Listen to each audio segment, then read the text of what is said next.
Olá e bem-vindo mais uma vez a este programa que é super interessante, Saúde e Você. Fique ligado porque o tópico de hoje é mais uma vez excepcional e nós vamos falar sobre a gravidez. Você sabia que por ano no Brasil 1,2 milhões de adolescentes abortam? Você sabia também que abortos ilegais matam de 100 a 200 mil mulheres por ano no mundo? Fatos interessantes, né? Vamos conhecer o nosso convidado e logo em seguida começaremos o programa. Doutor César Vasconcelos, tudo bom? Tudo bem, Arley. Prazer mais uma vez tê-lo aqui. Muito obrigado, é um prazer estar aqui com você e com toda a equipe da 3ABN. Eu agradeço o convite que foi feito para vir aqui, para ser usado por Deus para ajudar as pessoas que assistem o programa. Que bom, doutor. Bom, estamos felizes que aceitou o convite. Muito obrigado. Para conhecermos o senhor um pouquinho melhor, o senhor poderia nos contar um pouco sobre a sua experiência profissional? Ok, eu sou médico, psiquiatra e psicoterapeuta, tenho trabalhado já há vários anos nessa especialidade médica, trabalhei vários anos para o Hospital Adventista Silvestre, no Rio de Janeiro, como membro do staff médico, e também para o CAVES, o Centro Adventista de Vida Saudável, em Nova Friburgo, perto do Rio de Janeiro, que é administrado pelo Hospital Silvestre. Trabalhei lá há alguns anos também, como diretor médico, e interrompi essas atividades e vim fazer um curso, um treinamento na Geórgia, no Iowa, onde tem um centro de vida saudável, onde tem um hospital, uma escola de obra médica missionária e que já faz esse trabalho, esse treinamento, esse ensino já desde 1942. Então é uma alegria para mim que Deus me trouxe para esse tipo de treinamento, de preparo para esse final de trabalho, de ajudar a completar o número do povo de Deus através da obra médica missionária, que é uma coisa maravilhosa. Que bom, doutor. Fico muito feliz de você estar fazendo esse trabalho. Obrigado. E que Deus possa lhe abençoar enquanto o senhor continua aí avançando a sua educação na área médica. Obrigado. Doutor, o que você acha do nosso tópico hoje, sobre a gravidez? É um tópico bastante polêmico, né? Falar sobre gravidez na adolescência é uma coisa assim que eu fico me perguntando às vezes se virou uma epidemia, né? Nos países, pelo menos do mundo ocidental. É um tópico que eu acho que pode ajudar as famílias e as pessoas. Uhum. E para começar, doutor, o senhor poderia nos falar um pouquinho sobre a incidência da gravidez na adolescência?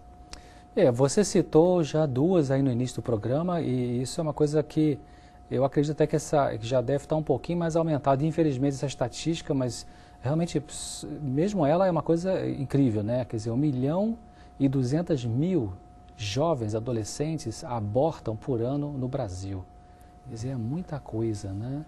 E de 100 a 200 mil mulheres morrem por ano por causa de abortos ilegais. Isso não é nem ficar doente, é morrer mesmo, né? Como trauma do procedimento.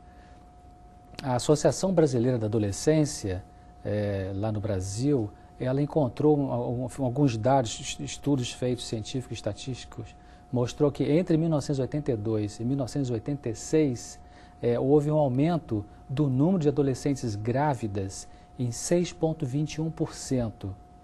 E dessas, 78% abortaram. E depois, continuando o estudo, de 1987 até 1991, esses números pularam para 10,50% e 89% elas abortaram. Quer dizer, há um crescimento, quer dizer, em 4 anos a coisa quase que dobrou, né? Nossa. E em termos de adolescentes grávidas. Então, por ano, parece que é uma estatística um pouco mais próxima da atualidade, é essa de que 1 milhão de jovens entre 15 e 20 anos de idade dão à luz e nascem cerca de 8.300 bebês de mães que são menores de 15 anos de idade. Quer dizer, é uma coisa, imagina, abaixo de 15 anos de idade ter um bebê, né? Um outro dado que também eu posso citar aqui é que existe um ambulatório da Unicamp, a Universidade de Campinas, chama-se Ambulatório de Adolescentes Grávidas da Universidade de Campinas. Então, num estudo que eles fizeram, achou que de 1980 para cá, para os últimos anos, cresceu em 20% o número de gestantes com menos de 15 anos de idade. Olha só. Quer dizer, 20%, muita coisa. E 40%, olha só que incrível, 40% dessas que deram à luz, dessas meninas jovens, engravida novamente. Quer dizer, veja bem, a garota fica grávida, né, nessa idade tão jovem em que ela está, e abaixo de 15 anos, e 40% ainda tem uma segunda gravidez. Quer dizer, uma necessidade, uma educação, né, que vem da família, que vem de vários locais. Uma estatística americana não está muito bem atualizada, assim, talvez esteja um número um pouco diferente hoje, 2005, mas até recentemente a média era de cada 100 bebês que nascem nos Estados Unidos, 16 são filhos de adolescentes, né? Eu acho que hoje deve estar um pouco mais que isso aí. Um outro dado que eu posso trazer aqui é que em 1980 havia um índice de 13,3 de mães em idade precoce em São Paulo, né? Quer dizer, de cada 100 mães em São Paulo, 13,3 eram jovens adolescentes. E em 1992 pulou de 13,3 para 17,3. Né? Só no estado de São Paulo. Nossa, esses índices são de assustar mesmo. Você vê como que vai aumentando, né, o número de gravidez na adolescência. Você sabe que quando eu estava assim, pesquisando alguma desses dados há um tempo atrás e montando essas ideias, eu até tinha colocado um título, eu fiquei pensando, aquilo me doeu o coração quando eu fiquei vendo, né, e eu montei um título para esse tema, que seria uma palestra, hoje aqui uma entrevista, né, e eu botei o seguinte, vou até ler aqui, que eu não decorei direito, mas diz assim, o caos da ordem ou a ordem do caos. Aonde está, afinal, a beleza?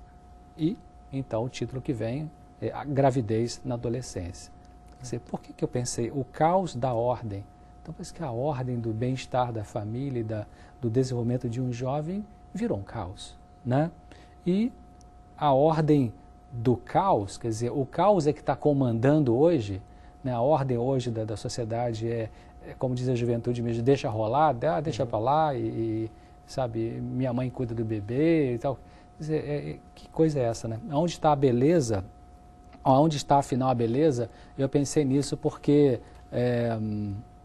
onde está a beleza de uma jovem, né? É menina, é criança, é menina, tem a primeira menstruação, né? Cresce as características femininas, curte a sua adolescência, na convivência com a família, vai estudando, depois tem um namorado e esse processo natural de instituir uma família, cadê a beleza disso, né? Está tão perdida, então parece um caos, né? Você vê esses dados estatísticos aí, tem um pensamento que diz que estatística mostra tudo, mas não mostra essencial, né? Mas a estatística mostra alguma coisa, quer dizer, você vê que a coisa não está muito bonita, né, para esse lado aí. Nossa, eu fico até sem palavras só de ouvir esses números, são realmente aterrorizantes. Mas, doutor, como que o senhor se sente quando o senhor vê uma garota jovem com um bebê no colo? Que no caso é o filho dela, ou a filha.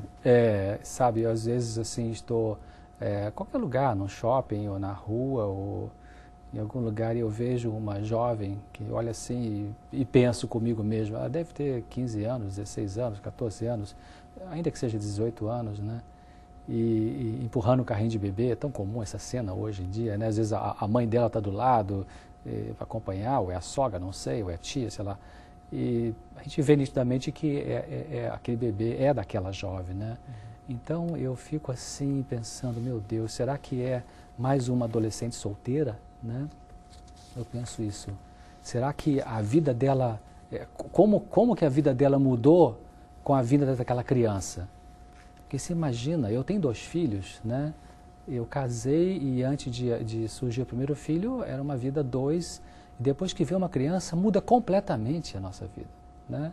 Quem está nos assistindo hoje e tem filhos sabe isso. Antes de chegar uma criança, a vida é de um jeito, né? Os horários, né? O que se faz, o casal e tudo. Depois que chega, muda completamente. A rotina muda, né? As prioridades mudam, né?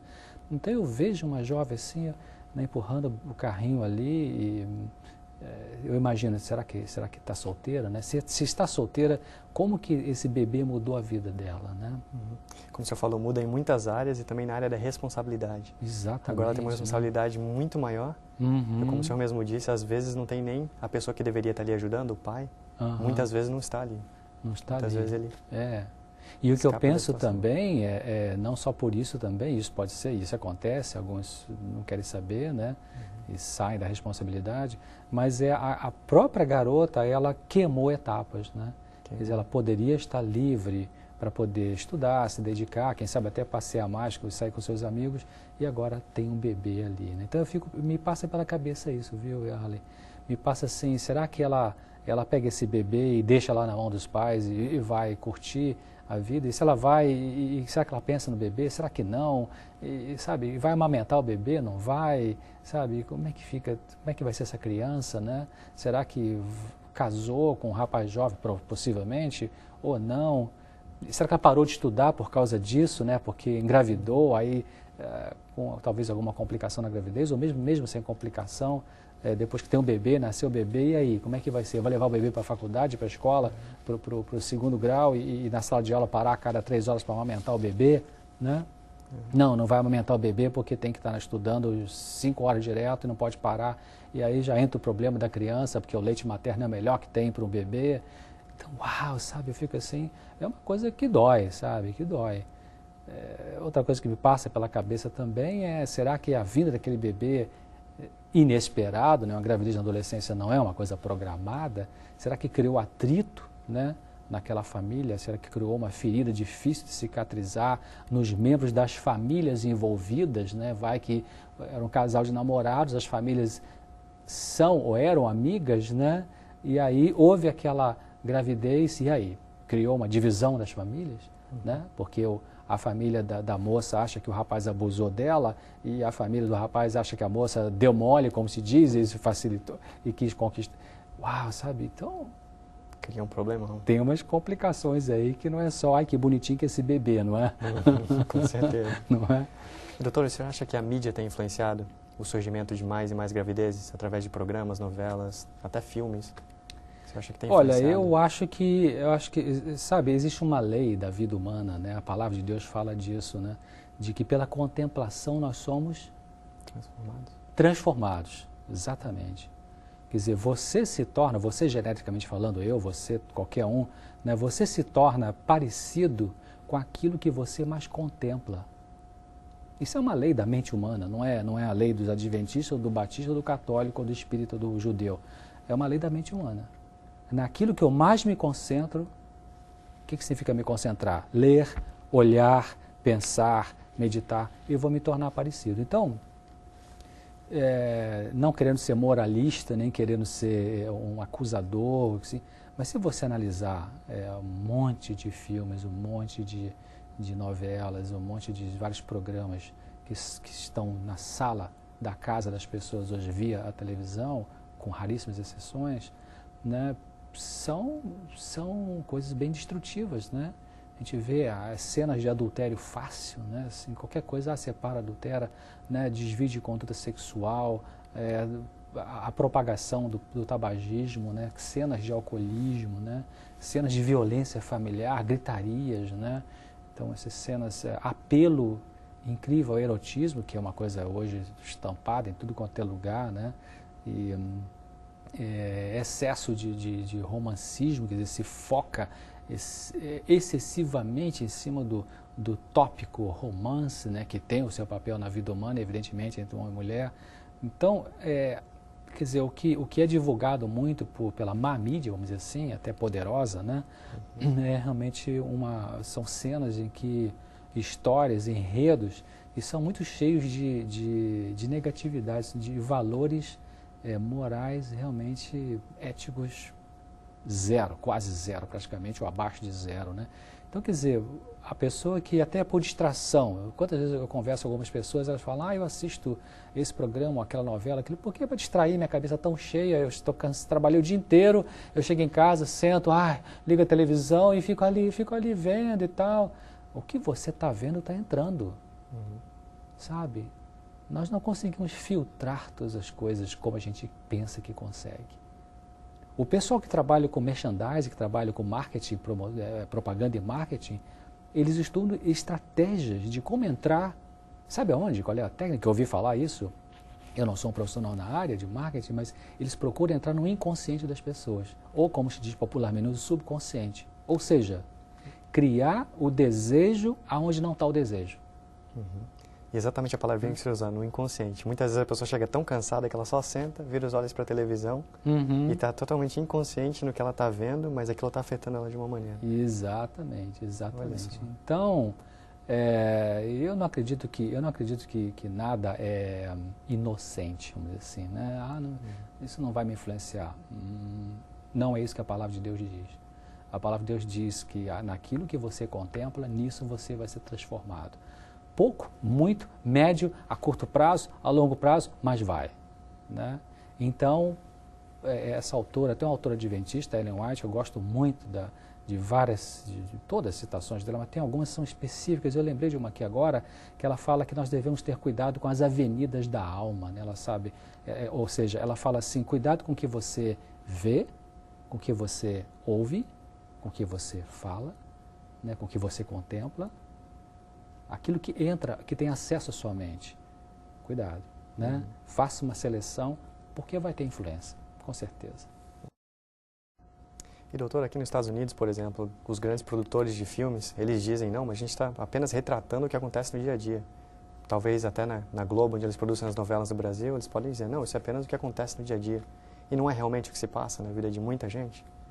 Esse é um argumento que é utilizado, mas não é pelo fato de que alguma coisa é comum que ela então deve ser retratada e repassada ou veiculada num instrumento poderoso de mídia para a população em nome de fazer recreação para a família brasileira ou qual for o país. Quer dizer, existe o exagero também.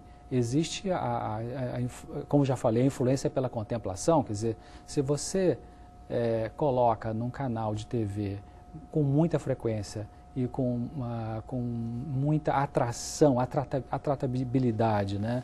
Ou seja, atrai as pessoas para ver aquilo que não vai ser positivo, você está influenciando a comunidade, né?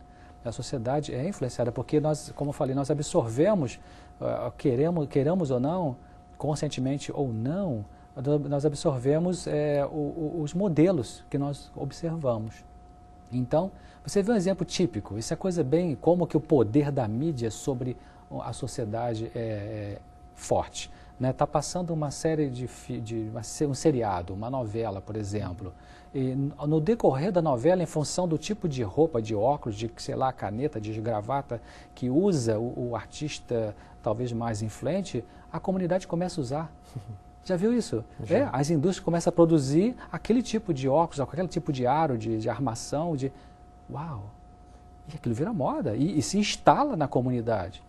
Né? Então, olha como é que é o poder de influência daquilo que está sendo passado como informação através da mídia. Então, a mídia tem um poder de influenciar a opinião pública e os valores pessoais, né?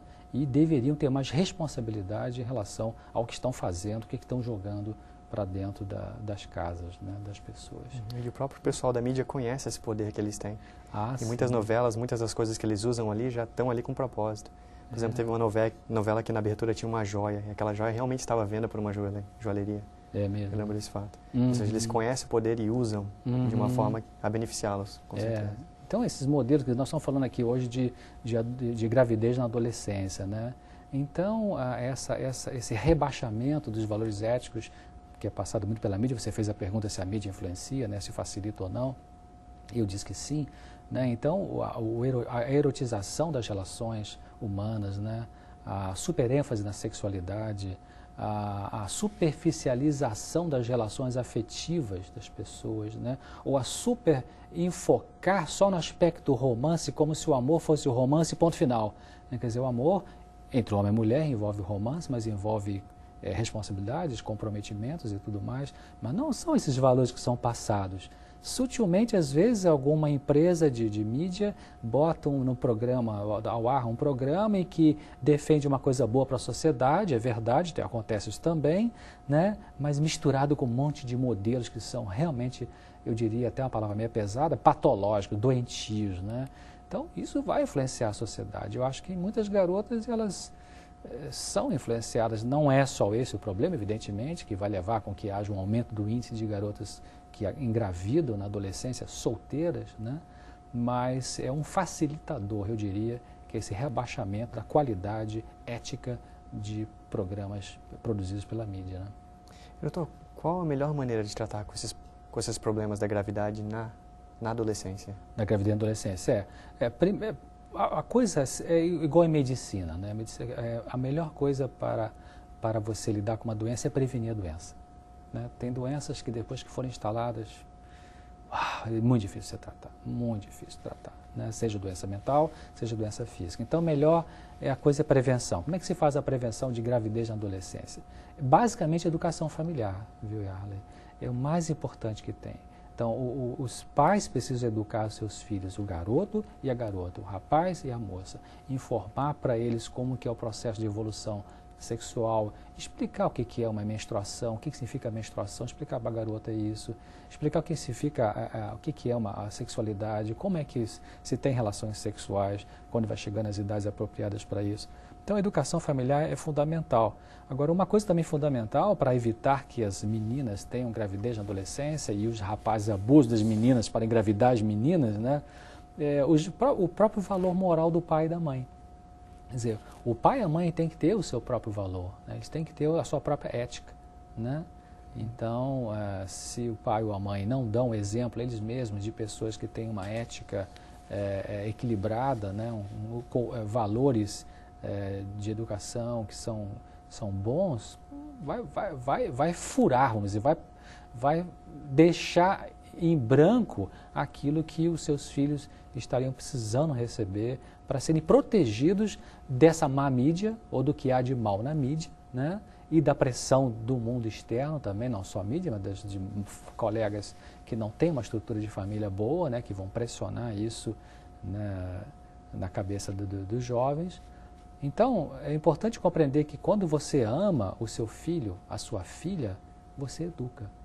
Você educa para poder protegê-los de possíveis complicações, né, e tristeza da vida, como é, no caso, uma gravidez na adolescência. Então, esse amor dos pais pelos seus filhos é que deve levá-los a disciplinar. Disciplinar com firmeza, mas com amor, né?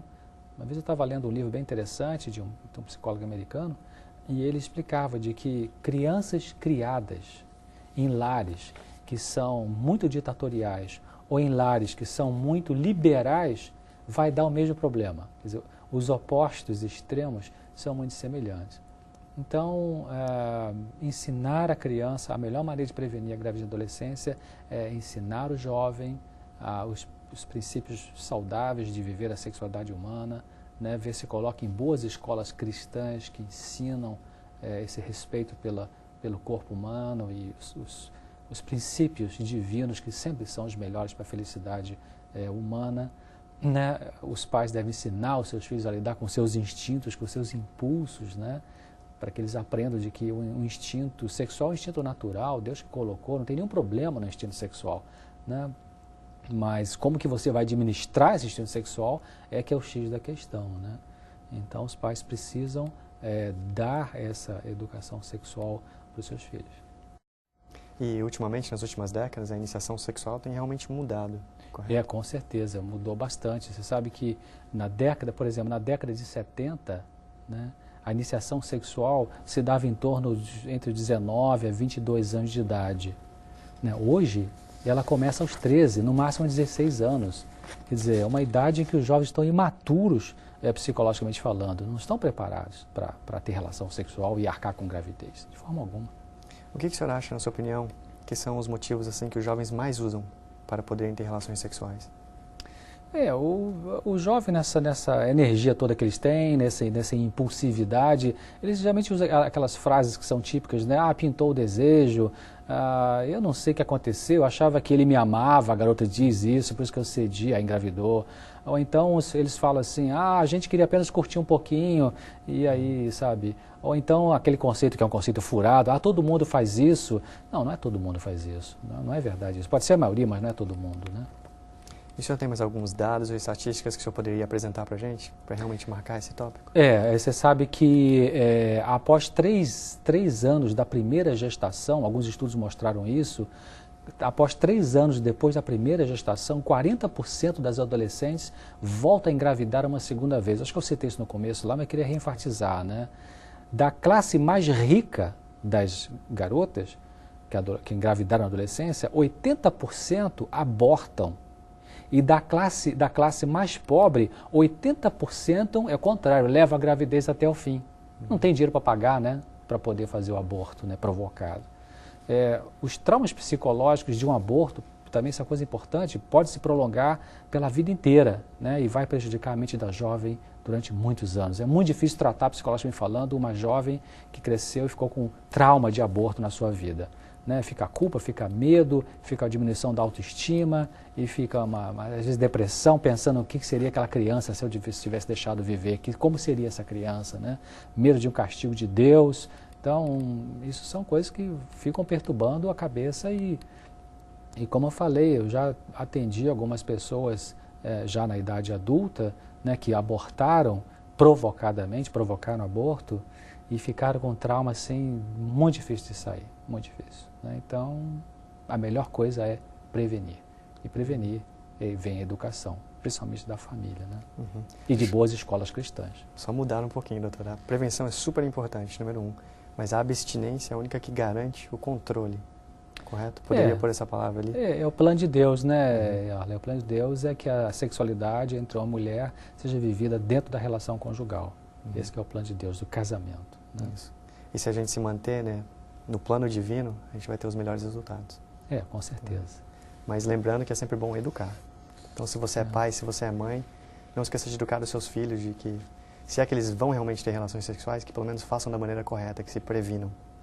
Às vezes os pais podem, às vezes tem um pai que é tímido, ou tem uma mãe que é muito tímida e fica assim, eu fico com vergonha de falar com meu filho, com a minha filha sobre isso. Tente quebrar essa vergonha, né? Tente ficar sem vergonha no sentido positivo da palavra e pensar, eu preciso educar essa jovem, né? Se mesmo assim não conseguir, pede ajuda a alguém, né? Um médico, um psicólogo, um cristão, um professor da escola, e vocês juntos conversam. Se for possível, não é melhor, mas ajuda. Doutor, muito obrigado por essa aula que o senhor nos deu. De nada, é um prazer ter estado aqui com vocês. O prazer é todo nosso. Muito obrigado a você que esteve conosco e nos vemos no próximo programa. Até mais.